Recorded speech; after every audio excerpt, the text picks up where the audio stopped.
dengan talenta yang Tabita miliki. Sederhana, bermodalkan jarum dan benang. Dia menjahit banyak pakaian untuk para janda. Dan Tabita menghadirkan kerajaan Allah bagi para janda di Yope. Jadi ini pesan saya Bapak Ibu dalam khotbah hari ini. Saya tidak membahas tentang bagaimana Tabita dibangkitkan oleh Petrus.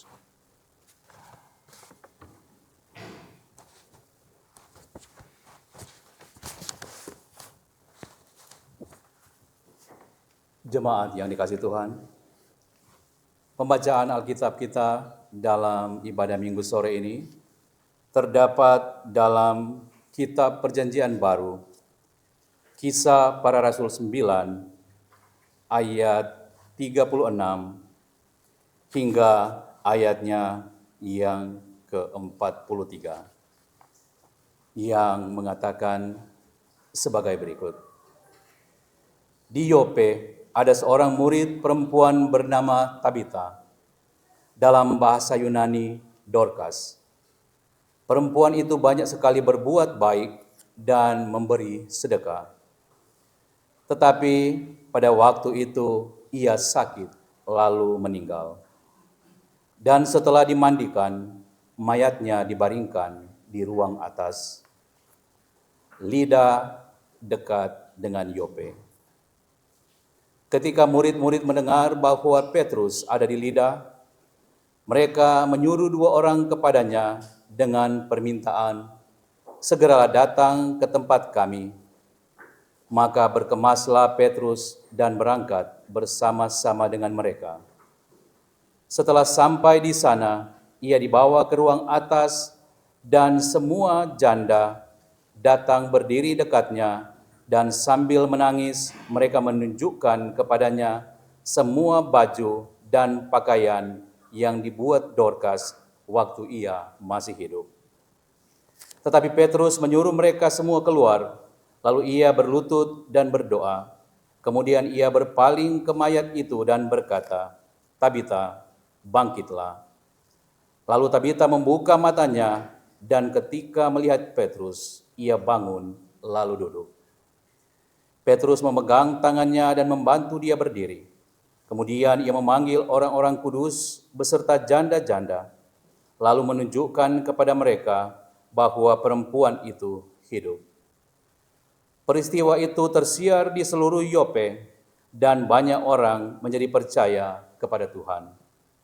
Kemudian daripada itu, Petrus tinggal beberapa hari di Yope, di rumah seorang yang bernama Simon, seorang penyamak kulit.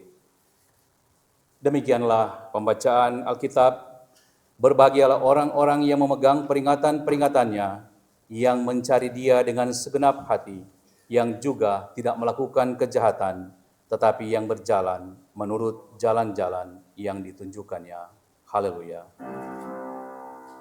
Haleluya. Haleluya.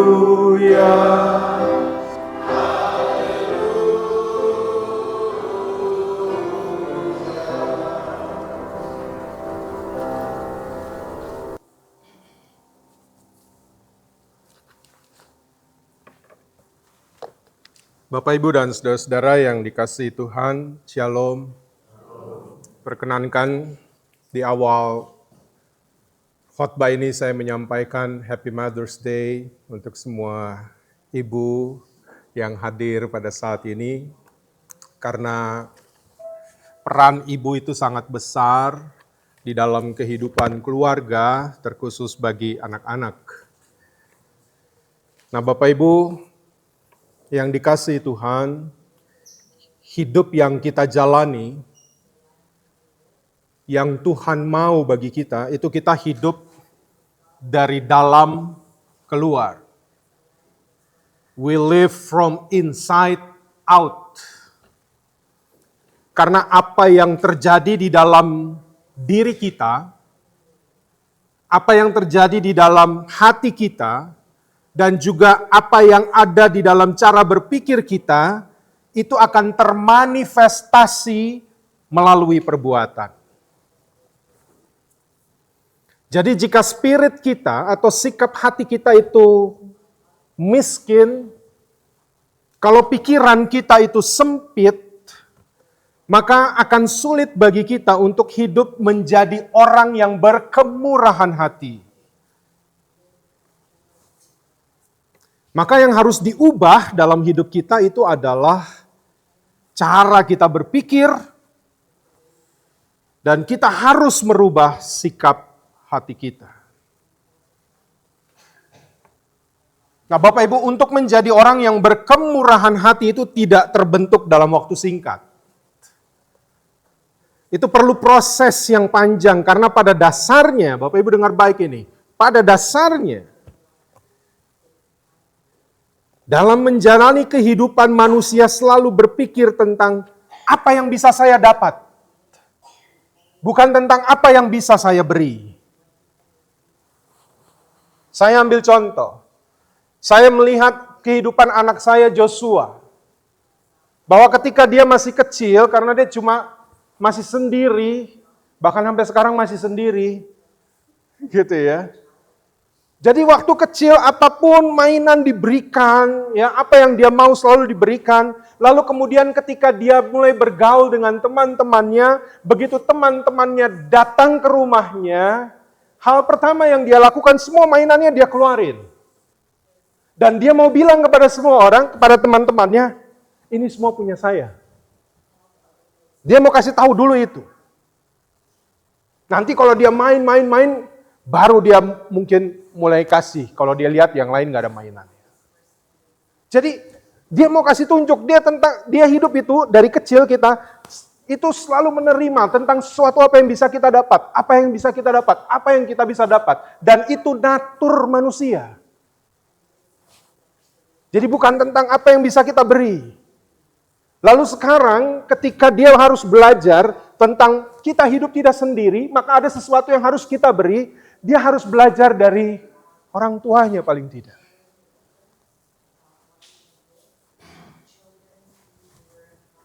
Dia belajar. Ketika maminya masak berenebon, banyak dan besar, dia pikir begini mungkin, di rumah orang 3, siapa mau kasih habis? Tapi maminya sedang ajar dia bahwa inilah cara kita hidup, bahwa kita harus berbagi. Nah, dia mesti belajar dari situ. Ya, saya mau katakan kepada kita bahwa natur manusia selalu berpikir tentang apa yang dia bisa dapat dan bukan apa yang bisa dia beri. Itulah sebabnya jika kita berada dalam satu komunitas yang sehat, satu komunitas yang baik, dan itu juga termasuk di dalam keluarga, maka itu akan membentuk sikap hati dan pola pikir kita. Karena dalam komunitas yang baik kita belajar untuk memperhatikan kebutuhan orang lain. Di situ kita belajar untuk menolong orang lain, dan dengan demikian lambat laun kita mengembangkan sikap untuk mau memberi. Apapun itu, doakah itu, perhatiankah itu, cinta kasihkah itu kepada orang yang membutuhkan. Saya ambil contoh, ada kisah, ada seorang anak, namanya Hardy. Saya nggak bilang Rexy, Hardy. Ya, ada seorang anak namanya Hardy. Dia udah punya cita-cita dari masih musim semi, untuk masuk di musim panas, dia punya cita-cita begini. Oh, saya mau kumpulin uang untuk saya mau beli ice cream, Carmen ice cream. Anybody knows Carmen ice cream? Di mana ya itu ya? Saya pernah lihat, tapi saya lupa. Pokoknya ice cream lah. Mungkin ice cream di Olney, yang waktu itu sama Tante B kita pergi, gitu ya. I have no idea, tapi ice cream Carmen. Nah, akhirnya dia tahu harga ice cream itu yang paling murah $5. Hardy ini mengumpulkan terus quarter, apapun yang dia dapat. Setiap quarter yang dia dapat, dia kumpul untuk dia beli ice cream. $5 berarti berapa quarter dia mesti cari? 20, pinter. Cepat cepat dia. Dia Joshua Simbolan cepat. 20 quarter dia musik punya. Dan kemudian setelah dia kumpul, ternyata dia punya 25 quarter. Banyak. Lalu ketika dia datang di counter ice cream, dia lihat di sana, orang yang ngantri itu sangat panjang, dan ternyata yang ngelayanin ice cream cuma satu orang. Capek betul itu orang melayani, capek betul. Lalu saking capeknya, Hardy ini paling belakang, sampai gilirannya Hardy ini sampai di counter, dia sapa si petugas ice cream ini. Hi, how are you? Oh, I'm good.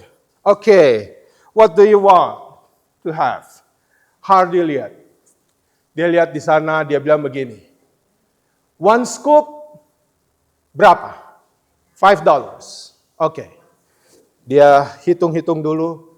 2 scoop $7.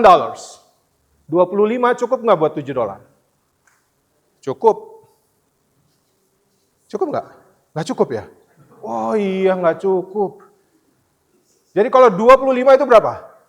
625. Betul? Oke, 625. Oke. Kalau 2 scoop $7. Wah, $7. Dia masih hitung. Ini orang karena udah capek dia tanya, jadi Hardy lu mau apa? Saya pakai lu lagi. Kamu mau yang mana? Dia bilang, kalau 1,5 scoop bisa. Udah mau berapa? 1. Begitu 1 scoop, ini orang udah kesel. Lama banget sih Hardy ini nanya, tahu cuma beli 1. Begitu dia kasih 1 scoop, dia kasih Hardy. This is your ice cream. Dan ketika Hardy sudah kasih, lalu sudah pegang es krim, dia kasih quarternya. Semuanya. Berarti harusnya dia bayar $5, tapi dia kasih berapa? 625. 625, right? Nah, lalu si petugasnya bilang, hey, ini uang kamu kelebihan. Ada lebih 125.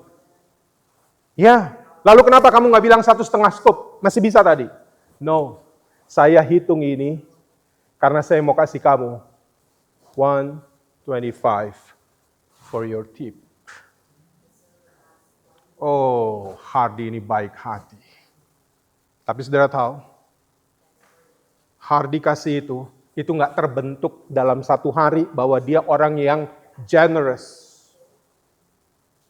Tapi Hardy ini terbentuk kenapa? Karena dia hadir di keluarga yang selalu dia lihat, papanya, mamanya, itu selalu hidup generous. Dan ini yang saya mau bilang kita, bahwa hidup sebagai seorang yang generous, sebagai orang yang murah hati, nggak 1 hari. Nggak 1 hari, tapi dia harus terbentuk melalui komunitas yang baik. Seorang pakar sosiologi dari University of Notre Dame, Indiana, bernama Christian Smith. Dia berkolaborasi dengan seorang muridnya PhD candidate, Hilary Davidson. Mereka menulis buku dengan judul The Paradox of Generosity. Giving we receive, grasping we lose. Itu bukunya. Orang yang berkemurahan hati, pada akhirnya apa akan mereka terima sesuatu yang mereka berikan. Buku ini mengatakan dengan memberi, maka diri kita, atau memberikan apa yang kita miliki untuk kepentingan orang lain, maka itu akan meningkatkan derajat kita. Dan Bapak Ibu tahu, nanti tolong ditampilkan, nah ini bukunya. Ini langsung. Ya, siapa tahu Bapak Ibu nanti mau baca, ini bukunya, The Paradox of Generosity. Ya, tapi tolong ditampilkan, apa yang dia bilang, ternyata dulu sudah Tuhan ajarkan. Amsal pasal 11, ayat 24 dan 25. Mari kita baca sama-sama, 2, 3. Ada yang menyebar harta, tetapi bertambah kaya, ada yang menghemat secara luar biasa, namun selalu berkekurangan. Ayat berikut. Siapa banyak memberi berkat, diberi kelimpahan. Siapa memberi minum, ia sendiri akan diberi minum. Bahasa Inggrisnya bagus sekali. Apa yang dia bilang? A generous person will prosper. Wow. Dan ini Alkitab udah bilang.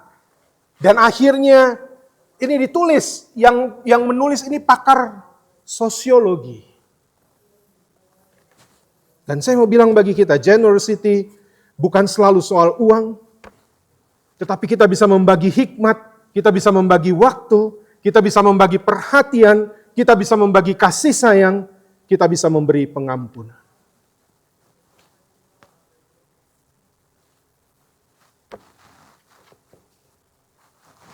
Sekarang saya masuk dalam teks kita.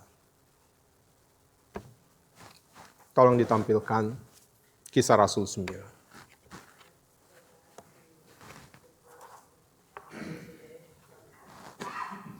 Bapak Ibu, dikisahkan di sini ada seorang perempuan. Nah, ini disebut begini nih. Ya, saya baca bagi kita. Di Yope itu kota pelabuhan. Ya, di Yope ada seorang murid perempuan bernama Tabita. Dalam bahasa Yunani, Dorcas. Bapak Ibu, saya berhenti dulu di sini. Di zaman itu kalau seseorang punya dua nama, berarti dia bukan orang biasa-biasa. Bisa jadi dia adalah orang yang punya dua kewarganegaraan. Karena nama Tabita itu bahasa Aram. Dorcas itu bahasa Yunani. Artinya sama, yaitu rusa betina. Ya. Nah, jadi ada perempuan namanya Tabita. Lihat keterangannya. Perempuan itu banyak sekali berbuat baik dan memberi sedekah. Saya berhenti sampai di sini. Bapak Ibu, dari sini kita bisa tahu mengapa dia berbuat baik dan memberi sedekah, karena di atas ada keterangan di Yope ada seorang murid perempuan bernama Tabita. Kalau dibilang di situ murid, berarti muridnya siapa? Yesus. Gak banyak dalam Alkitab menulis ada murid perempuan, tidak banyak. Tetapi di sini dikatakan dia murid perempuan. Artinya, dia menjadi orang yang pernah belajar sesuatu dari Yesus.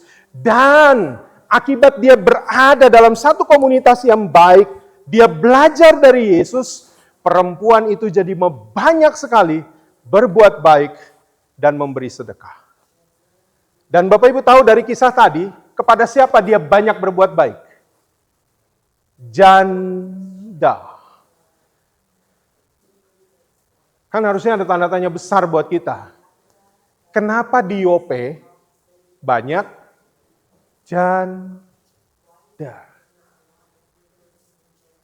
Iya dong. Dia berbuat baik kepada janda. Kenapa di Yope ada janda? Bukan ada lagi, banyak. Kenapa? Karena di kota pelabuhan itu ada dua alasan utama. Satu, pekerjaan suami mereka adalah pasti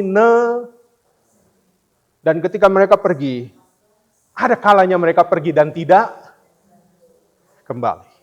Yang kedua, mereka masih ada di dalam penjajahan Romawi. Bisa jadi banyak juga dari antara suami-suami mereka yang mati dalam penindasan Romawi.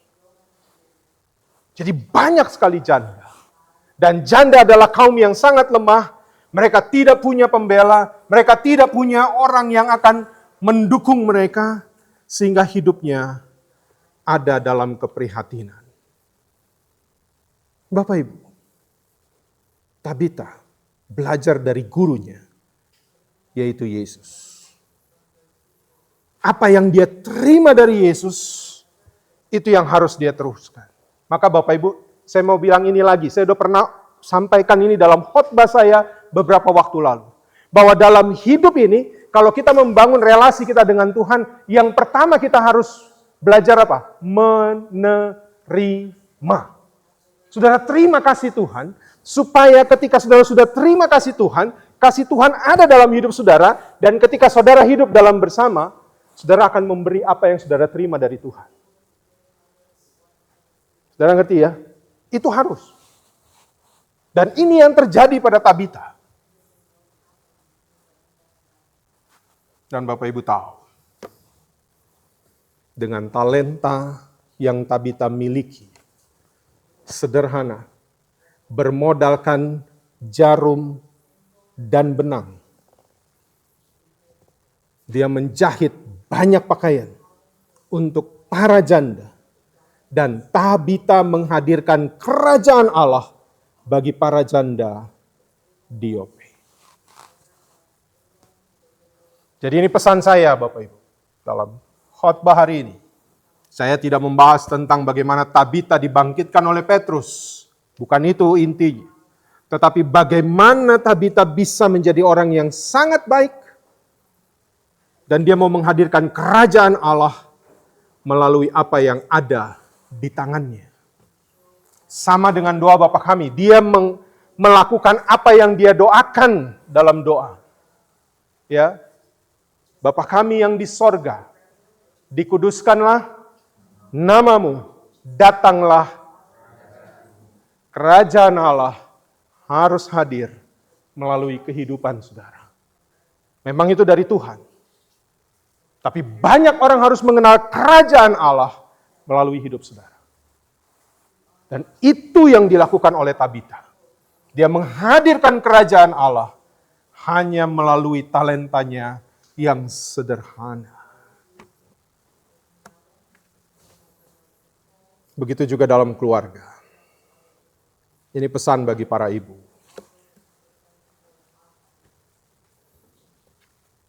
Sebagai hamba Tuhan, saya menyampaikan terima kasih untuk setiap ibu yang boleh menghadirkan kerajaan Allah di tengah keluarga, memperkenalkan kasih dan kemurahan Allah. Dalam keluarga kita kiranya kita menghadirkan kerajaan Allah selalu. Sehingga itu akan membentuk sikap hati dan pola pikir yang generous. Dan itu akan berdampak bagi dunia. Dan dengar baik ini. Generosity, kemurahan hati, bukan hanya soal perbuatan. Kita akan menemukan orang-orang yang generous, tetapi mereka punya agenda di belakangnya. Cuma sometimes mereka melakukan kemurah hatian. Tetapi generosity itu bukan saja menjadi perbuatan, tapi menjadi sebuah kebiasaan yang harus kita nyatakan. Sama seperti apa yang Yesus lakukan di dalam kehidupannya. Generosity kiranya menjadi sebuah gaya hidup bagi kita. Nah, bagi setiap ibu, saya menghayati apa yang saya alami dalam hidup saya, dan saya berterima kasih untuk wanita-wanita yang ada di sekitar hidup saya. Bagi mami saya, bagi istri saya, bahkan ketika saya ada di sini, saya berterima kasih bisa mengenal ibu-ibu yang ada di Gereja Kasih Anugerah.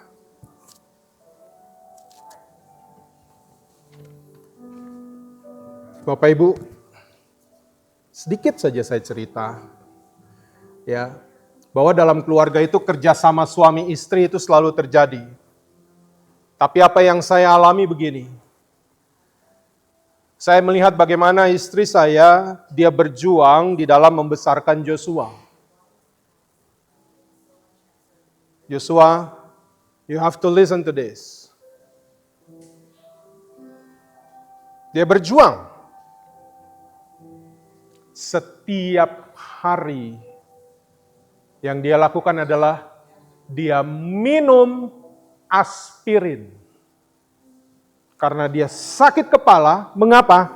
Jam tidurnya tidak selalu sama. Bahkan ketika Joshua malam-malam dia menangis. Istri saya sudah kelelahan, dia tertidur. Kadang-kadang pas saya lihat, kalau tidur pulas kan kadang-kadang mulutnya terbuka sedikit gini ya. Saya nggak tega banguninnya, tapi ketika Joshua menangis, saya cuma begini. Sayang, Joshua nangis. Kamu gendong. dia bangun. Dia ngalah.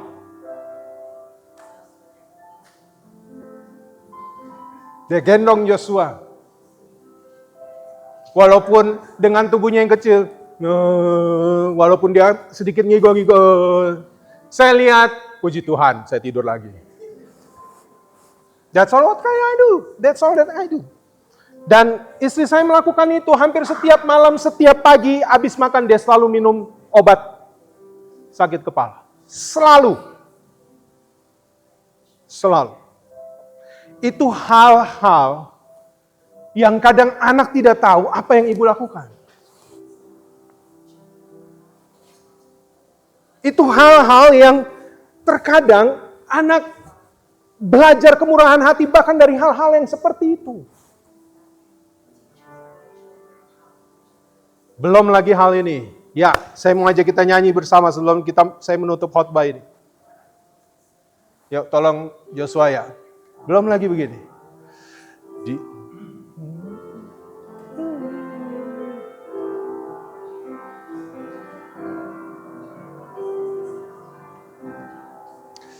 Di waktuku masih kecil, gembira dan senang, tiada duka kenang, tak kunjung mengerang di sore hari yang sepi.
Di dalam doa ibu-ibu kita. Dan itu hal yang tidak bisa kita bayar. Kenapa? Doa ibu itu besar pengaruhnya dalam kehidupan kita. Saya yakin bahwa saya bisa ada di sini karena doa mami saya. Joshua bisa berhasil nanti doa dari ibu. Saudara bisa ada hari ini. Itu adalah doa dari ibu. Dan dari doa ibumu, engkau belajar dia berkemurahan hati untuk mendoakanmu bahkan ketika engkau melawannya. Dia mendoakanmu bahkan ketika engkau menyakiti. Dia mendoakanmu walaupun engkau kadang cuek terhadapnya. Tetapi seorang ibu tetaplah seorang ibu. Dia belajar kemurahan hati dari Tuhan. Nama anak-anaknya disebut dalam doa untuk keberhasilan. Maka dengan ketulusan hati, dengan kerendahan hati, sebagai hamba Yesus Kristus, saya menyampaikan terima kasih untuk setiap ibu yang boleh memperkenalkan kemurahan Tuhan, memperkenalkan kasih Tuhan di dalam kehidupan anak-anak kita. Karena dari sana percaya bahwa mereka belajar sesuatu, bahwa mereka hidup bukan untuk dirinya sendiri, tapi mereka hidup untuk kemuliaan. Maka paling akhir, saya berdoa, saya bersyukur saya berada di tengah persekutuan Gereja Kasih Anugerah. Karena di sini pun saya belajar tentang kemurahan hati melalui persekutuan kita. Dan saya berdoa, Gereja Kasih Anugerah akan selalu menjadi jemaat yang memiliki generous heart, sama seperti Yesus. Karena kita semua adalah murid yang menerima dampak dari pengajaran Kristus. Dan this is my last teaching today. Listen to this carefully. Whoever refreshes others will be refreshed. Let's be a generous person like Jesus. Amen.